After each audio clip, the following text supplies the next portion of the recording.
Bonjour, aujourd'hui on se penche sur la situation politique au Cameroun. Et le point de départ est assez saisissant, on peut dire. Paul Biya, 92 ans, président depuis 1982. Oui, 42 ans au pouvoir. Et voilà que son parti, le RDPC, le propose pour un nouveau mandat en octobre 2025. Incroyable. Donc une proposition qui, on imagine, ne fait pas l'unanimité. C'est le moins qu'on puisse dire. Ça crée pas mal de remous, et même au sein du parti. C'est un peu ça qu'on va essayer de décrypter aujourd'hui, en se basant sur des échos d'une discussion télévisée sur le sujet. D'accord. Donc on va explorer ces tensions, les critiques, et puis ce que ça dit plus largement sur la gouvernance là-bas. Exactement. Alors, pour commencer, le contexte. Le parti pousse pour Biya, mais lui, il a dit quelque chose. Justement, non, silence radio de sa part pour l'instant. Et avec l'élection qui approche en 2025 et son âge, bon, ça alimente toutes les discussions, évidemment. Oui, on imagine, mais au-delà de l'âge, qu'est-ce qui coince vraiment à l'intérieur du RDPC? C'est quoi le point de friction principal?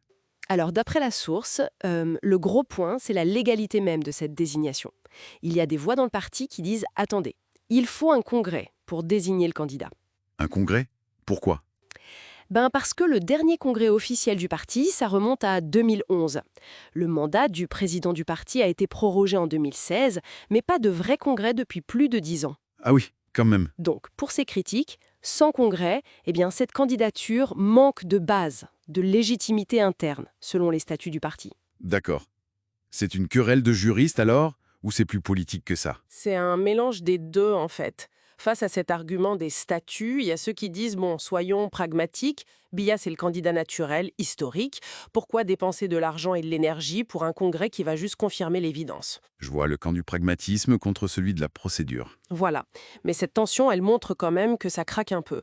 On entend parler de démissions, d'anciens ministres ou collaborateurs qui se verraient bien candidats eux-mêmes. Ah, des ambitions qui se révèlent. Ça fragilise le parti. Disons que ça montre des fissures, oui. La discussion source interprète ça comme un signe de fragmentation, une remise en cause de l'unité qu'on affiche d'habitude. Et en parallèle, les critiques sur Biya lui-même, sur sa capacité à diriger à 92 ans, elles sont de plus en plus fortes. Oui, la question de l'âge revient forcément. Mais la source va plus loin. Oui, elles rapportent des critiques assez directes, voire des anecdotes. Bon, à prendre avec précaution, mais qui illustrent une forme de déconnexion. Comme quoi, par exemple? Il y aurait cette histoire où il aurait eu besoin de son premier ministre pour reconnaître un de ses propres ministres. Encore une fois, c'est ce qui est rapporté. Hmm. On parle aussi beaucoup de ses longs séjours à l'étranger, en Suisse notamment, et puis de l'accès au président, qui serait très très filtré. Il faudrait passer par le secrétariat général de la présidence, voire par son épouse. Ce qui nous amène à ce que la source appelle le système Biya.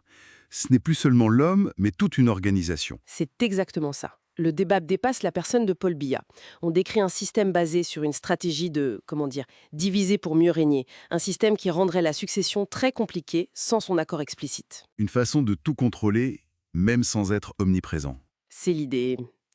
Et la source utilise un mot assez dur pour décrire l'entourage qui profiterait de cette situation. Lequel? Le mot vautour. Il suggère que certains autour de lui auraient intérêt à ce que rien ne change, à ce qu'il reste en place le plus longtemps possible. Et les conséquences de ce système, selon la discussion? Elle serait visible. Un manque de développement, des infrastructures qui peinent à suivre. On parle des routes, par exemple.